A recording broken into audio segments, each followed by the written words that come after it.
कृष्ण ही हैं जो आज आवश्यक हैं। कृष्ण है सामाजिक आंदोलन, कृष्ण है राजनीतिक आंदोलन और कृष्ण है आध्यात्मिक आंदोलन। मेरी व्यथा ये है कि आज के भारत का समाज जो है वो जाति व्यवस्था में बटा हुआ है। आज हम जाति पूछते हैं लोगों की, है ना।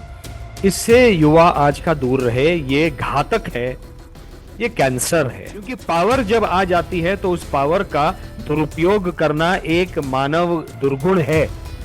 लेकिन विगत में जो गलतियां हुई हैं, उन्हीं गलतियों को दोहराकर, अलग ढंग से दोहराकर आप सकारात्मक भविष्य नहीं बना सकते। नमस्कार। श्री कृष्ण का सम्मोहन हजारों साल से लोगों को अपनी ओर खींच रहा है। इंसान को हर तरह की चुनौतियों से लड़ने और कर्म करने की प्रेरणा दे रहा है, जीवन जीने का सलीका सिखा रहा है। पूरी दुनिया कृष्णमय है। ऐसे में ये समझना जरूरी है कि आखिर हमारे लिए श्री कृष्ण जरूरी क्यों है, हमारे समाज के लिए श्री कृष्ण तत्व कितना जरूरी है। इस मुद्दे पर बातचीत के लिए हमारे साथ हैं महाभारत सीरियल में श्री कृष्ण की भूमिका निभाने वाले नीतीश भारद्वाज जी, लोकसभा सदस्य भी रह चुके हैं। नीतीश साहब, आपका न्यूज़ 24 में बहुत बहुत स्वागत है। तो सबसे पहले नीतीश भारद्वाज जी से ये जानने की कोशिश करते हैं, समझने की कोशिश करते हैं कि हमारे समाज में, हमारे सामाजिक ताने बाने में आज श्री कृष्ण कितने ज़रूरी हैं, उनकी कितनी ज़रूरत है। नीतीश जी नमस्कार। आपके सारे दर्शकों को मेरा नमस्कार। कृष्ण ही हैं जो आज आवश्यक हैं, लेकिन उसके पहले हमको यह समझना होगा कृष्ण हैं क्या। क्या है कृष्ण? जो मैं समझा हूं, कृष्ण है सामाजिक आंदोलन, कृष्ण है राजनीतिक आंदोलन और कृष्ण है आध्यात्मिक आंदोलन। आज हमको इन तीनों आंदोलनों की आवश्यकता है। जहां पर भारत खड़ा है आज और जहां पूरा विश्व खड़ा है, वहां धर्म की परिभाषा आज के परिप्रेक्ष्य में क्या होनी चाहिए, यह हमको केवल कृष्ण से मार्गदर्शन मिल सकता है। सामाजिक आंदोलन कैसे हैं, मैं अगर एक लाइन में कहूं तो सारे जाति भेदों को, वर्ण भेदों को मिटाकर स्किल डेवलपमेंट, किसकी क्या खासियत है, कौन सा व्यक्ति, वो भले ही किसी धर्म, जाति, संप्रदाय, वर्ण का हो, उसकी खासियत क्या है, उसको काम क्या आता है, कितना अच्छा आता है, इसके आधार पर नीतियां बनाना और समाज में उस रूप में उस व्यक्ति को देखना, ये आज के लिए मैं समझता हूं सामाजिक नया आंदोलन होना चाहिए। वरना 80 वर्षों में भारत को, इस समाज को हमने जाति व्यवस्था में और जातिवाद में और भेदभाव में बांट दिया है। ये अगर नहीं खत्म होगा तो हम कहीं नहीं जा सकते आगे। एक नंबर, राजनीतिक आंदोलन। राजनीतिक आंदोलन क्या है? कृष्ण ने क्या किया? मथुरा का त्याग किया। क्यों किया? क्योंकि जरासंध चाहते थे एक छत्र साम्राज्य बनाना। एक छत्र साम्राज्यवाद के प्रतीक थे जरासंध और गणराज्य व्यवस्था के प्रतीक थे श्री कृष्ण। वो मथुरा से हट गए, 4 कदम पीछे गए, भगौड़ा कहलाए, रणछोड़दास कहलाए, उन्हें स्वीकार था। ये सारे उनके ऊपर जो दोषारोपण हुए उनके स्वीकार थे।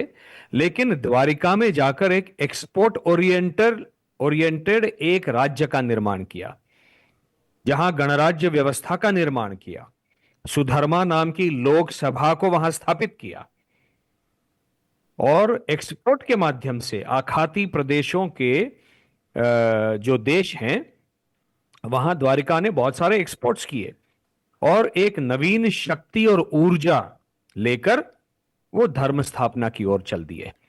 आज जिस प्रकार से कुछ पाश्चिमात्य देश कमर्शियल, जिसको मैं कहूंगा एक तरह से अपने आप को स्थापित करना चाह रहे हैं, अपना वर्चस्व, कमर्शियल, कॉमर्स का वर्चस्व स्थापित करना चाह रहे हैं, उसमें भारत को भी दबाया जा रहा है। हमको चाहिए कि द्वारिका की तरह हम स्वावलंबन के आधार पर चलें। हमारी जो व्यवस्था है, अब हमारी जितनी जनता है 140 करोड़ की, ये अपने आप में पर्याप्त है, लेकिन इसमें से मार्ग ढूंढते हुए इस प्रकार की एक एक्सपोर्ट ओरिएंटेड इकोनॉमी बनाएं, दूसरे देशों की ओर देखें और हम स्वावलंबी हो जाएं। ये आज हम कृष्ण से सीख ले सकते हैं। आध्यात्मिक सीख क्या होनी चाहिए? धर्म की नई परिभाषा क्या हो? धर्म की परिभाषा हिंदू मुस्लिम वगैरह ना हो। Live and let live. हर किसी को सनातन संस्कृति इस देश की है, इस देश की, इस माटी की सभ्यता और संस्कृति को, यहां की परंपराओं को, संस्कारों को और यहां के अध्यात्म को बचाने का और यहां के विज्ञान को बचाने का हमारा हक है, अधिकार है। श्री और कृष्ण जो ने भी अधिकारों का हनन करेगा उससे लड़ना होगा। यह नया कुरुक्षेत्र है। जैसा कि आपने कहा कि ये नया कुरुक्षेत्र है, श्री कृष्ण ने लोक कल्याण को सबसे ऊपर रखा। अब जो मेरा सवाल है कि आज की तारीख में हमारे देश के राजनेताओं को, राजनीति को श्री कृष्ण से क्या सीख लेनी चाहिए? किस तरह उनसे प्रेरणा लेते हुए आगे बढ़ना चाहिए जिससे मौजूदा चुनौतियों से निपटा जा सके? तो लोक कल्याण और पिछड़े वर्गों को आगे लाने के लिए जितने प्रयास अब हो रहे हैं, इतने प्रयास पहले कभी नहीं हुए। वनवासी क्षेत्रों के जो लोग हैं उनको यहां के पहली की सरकारों ने म्यूजियमाइज कर दिया था। जैसे एक वो म्यूजियम में रखने की वस्तु है। फेस्टिवल ऑफ इंडिया हो रहा है, ट्राइबल्स को बुलाओ, वनवासी लोगों को उनके नृत्य दिखाओ और बोलो ये हमारी संस्कृति है। आज उतना पर्याप्त नहीं है। आज उन लोगों को समाज की और राष्ट्र की मुख्य धारा में और आर्थिक विकास के, सामाजिक विकास तो होता ही है लेकिन आर्थिक विकास भी आवश्यक है। जहां आर्थिक विकास होगा सामाजिक विकास अपने आप हो जाता है। और ये जो सरकार कर रही है, मुख्य धारा में राष्ट्र के उनको लाने का प्रयास कर रही है, ये लोक कल्याण ही तो है। और बाकी सारी चीजें जो हैं, जो आपने पूछा नेताओं को क्या सीख लेनी चाहिए, इसके पहले वाले प्रश्न के उत्तर में मैं कह चुका हूं। जी, श्री कृष्ण जो हैं वो संबंध, संपर्क और संवाद पर जोर देते हैं। आपसी रिश्तों को पर काफ़ी उनका जोर रहता है। उनके कौरवों के साथ भी संबंध बहुत अच्छे थे, बाकी जो लोग थे उनके साथ भी बहुत बढ़िया संवाद था। आप चूंकि सांसद भी रहे हैं, आज की तारीख में जिस तरह से पक्ष विपक्ष के बीच रिश्ते हैं, वैसे में रिश्तों को किस तरह से सहेजना चाहिए, सम्मान करना चाहिए, उसे लेकर कृष्ण को आप कहाँ देखते हैं? किसने कह दिया आपको कि संबंधों को कृष्ण ने धर्म से ऊपर रखा? धर्म का तात्पर्य मेरा रिलीजन से नहीं है। धर्म अर्थात कर्तव्य, राष्ट्र के प्रति कर्तव्य, समाज के प्रति कर्तव्य, ह्यूमैनिटी, मानवता के प्रति कर्तव्य, अपने मानवता के मूल्य, दमन। यदि अपना भी व्यक्ति हिंदू धर्म का कर रहा है तो वह गलत है। तो धर्म से मेरा तात्पर्य हिंदू मुसलमान सिख ईसाई से नहीं है। जो धर्म की परिभाषा, कृष्ण की परिभाषा, जो भगवत गीता की परिभाषा है, वो कर्तव्य निष्ठा, इसकी परिभाषा है। और इसीलिए कृष्ण ने व्यक्तिगत संबंधों को उस धर्म से ऊपर नहीं रखा। इसीलिए तो मामा कंस का वध किया और इसीलिए समझाया भगवत गीता के माध्यम से अर्जुन को कि ये जितने सारे तुम्हारे चाचे, काका, भतीजे, जितने भाई बंद सारे जो खड़े हैं, उनको उस रूप में संबंधों में मत देखो। ये अधर्म के पक्ष में खड़े हैं और धर्म का विनाश करने के लिए खड़े हैं। इस दृष्टिकोण से इनको देखो। इसीलिए व्यक्तिगत संबंधों को राष्ट्र निष्ठा और राष्ट्र के प्रति जो कर्तव्य है उसके ऊपर कभी कृष्ण ने नहीं रखा है। वही धर्म है और वो धर्म सर्वोपरि है। और उस धर्म का वहन करने के लिए आज यदि संसद में, मुझे तो आज की संसद में पूरा पूरा कौरव पांडव दिखाई दे रहा है। कोई अच्छी चीज होती है तो उनको दिखाई नहीं देती विपक्ष को। हर चीज में अभी संविधान संविधान संविधान खतरे में, संविधान। अरे कौन सा संविधान खतरे में है भाई? हम भी संसद में रहे हैं, संविधान में संशोधन तब से चले ही आ रहे हैं।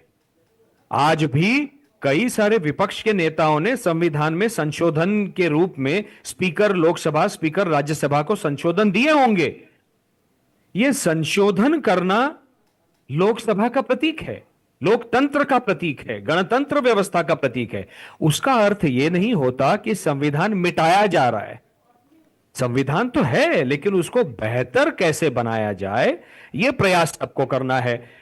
और जो आज की सरकार, मैं इसलिए नहीं कह रहा हूं क्योंकि मैं उसी पार्टी से सांसद रहा, मैं इसलिए कह रहा हूं कि जितनी सारी अच्छी चीजें पिछले 10 वर्षों में हुई हैं, वो पहले कभी नहीं हुई थी। और इसीलिए मुझे लगता है कि आज संसदीय लोकतंत्र में हम ठीक दिशा में जा रहे हैं, अच्छी दिशा में जा रहे हैं। तो मैं बस ये जानना चाह रहा हूं, संसदीय लोकतंत्र में फिर विपक्ष की भूमिका क्या होनी चाहिए आपके हिसाब से? अगर भूमिका जी, आप पूरा कीजिए प्रश्न। नहीं, मैं बस आप बताइए जी। बस विपक्ष जो है ना, वो सोमनाथ चटर्जी, बड़े बड़े नेता यहां पर हुए हैं, समाजवाद के बड़े नेता राम मनोहर लोहिया जी, मधुलिमय जी, जॉर्ज फर्नांडिस, हाँ, और अटल बिहारी वाजपेयी, लाल कृष्ण आडवाणी, इन जैसे नेताओं ने जिस प्रकार से विपक्ष में रहते हुए काम किया, वैसा काम करें, एक सकारात्मक ढंग से टीका टिप्पणी करें। यह मैं चाहता हूं। विपक्ष चाहिए।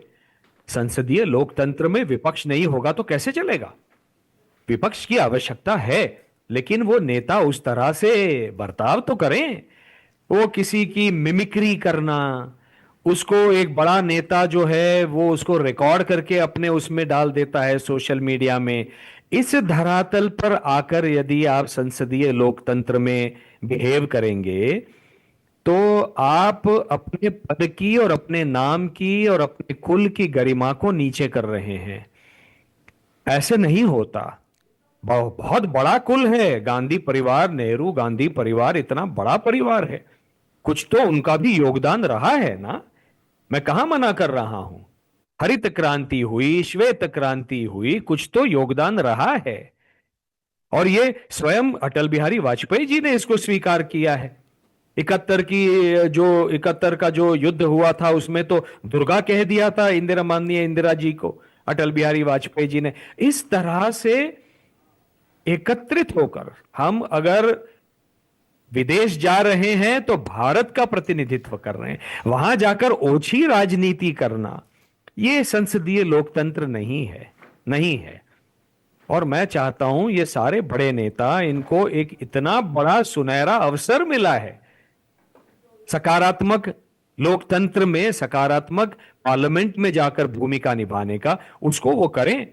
अगर वाकई में कोई आपको तथ्य दिखता है कि ये जो एक, मान लीजिए चलिए जीएसटी है, उन्होंने कह दिया जीएसटी को लेके हम कुछ दूसरा कुछ ऐसा करने जा रहे हैं जो कि मिडिल क्लास के लिए अच्छा होगा।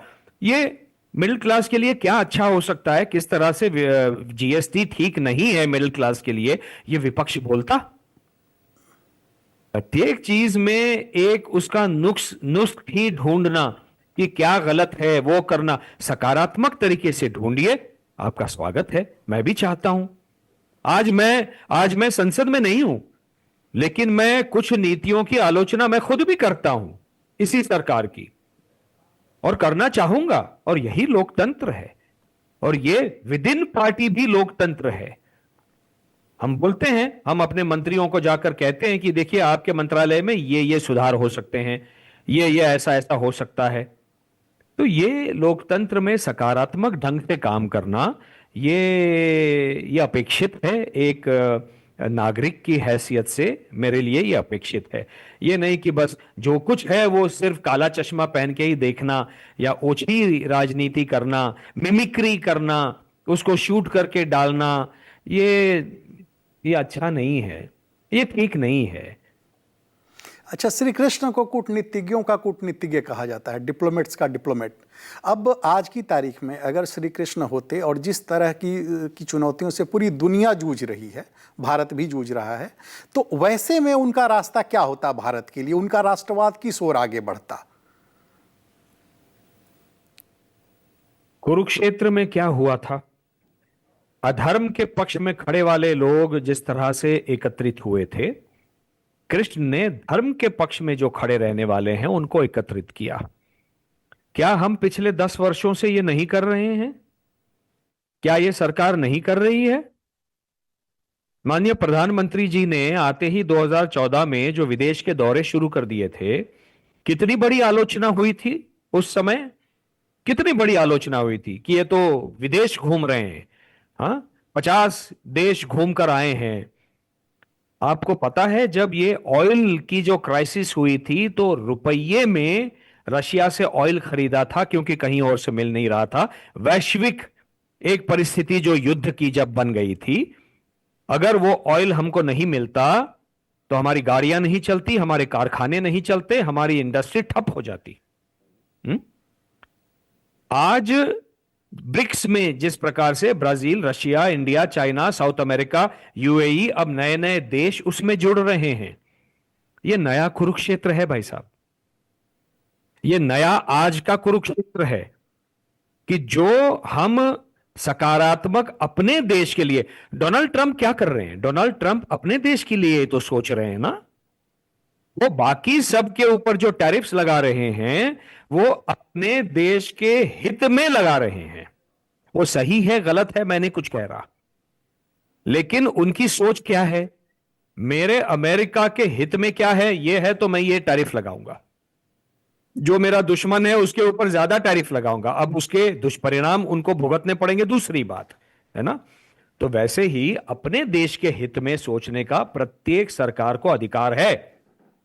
और इस माननीय प्रधानमंत्री ने, जिनका नाम है नरेंद्र मोदी जी, ये 2014 में ही ताड़ लिया था और ब्रिक्स को सबल बनाया और सारे देशों में घूम घूम कर एक ब्रिक्स जो व्यवस्था नई बनी थी उसको सबल बनाकर आज उसका जो लाभ है भारत को हो रहा है। अभी भी जब ऑपरेशन सिंदूर हुआ तो पूरी दुनिया में सारे पक्षों के नेताओं को भेजा। ये नहीं कि सिर्फ बीजेपी के लोग गए, है ना। शशि थरूर भी गए, सुप्रिया सुले जी भी गई, सारे लोग गए और सारे विश्व को जाकर बताया कि हमारे साथ क्या हो रहा है। क्योंकि आज विश्व में भारत अकेला नहीं है जो आतंकवाद से जूझ रहा है। विश्व के कई देश, पाश्चिमात्य देश भी आतंकवाद से जूझ रहे हैं। और इसीलिए हम जो 80 वर्षों से सफर कर रहे हैं, जो पीड़ित हैं, हमारी पीड़ा ये है, ये पूरे विश्व को बताया। ये इतना पूरे विश्व को जाकर अपने आप से एक संबंध, परिपक्वता के साथ में संबंध स्थापित करना, ये तो मैं पहली बार देख रहा हूं। हाँ, माननीय इंदिरा जी ने निक्सन को कह दिया था, मैं सराहना करता हूं। हम भी बच्चे थे तब जब हमने ब्लैक एंड व्हाइट टीवी पे देखा और उन्होंने एकदम खंबीर होकर एकदम कह दिया माननीय निक्सन जी से कि यह नहीं होगा, भारत के लिए सोचना मेरा धर्म है, मेरा कर्तव्य है। अरे हम तो मतलब बिल्कुल चरण छूने को तैयार हो गए थे उनके, है ना। इस तरह से गंभीरता से, सबलता से खड़ा रहना, ये पूरे पूरे देश को एक ऊर्जा देता है और ये सरकार ये कर रही है। आज का जो कुरुक्षेत्र है वो ये कुरुक्षेत्र है। या तो वो कॉमर्स की वॉर है या टेररिज्म की वॉर है।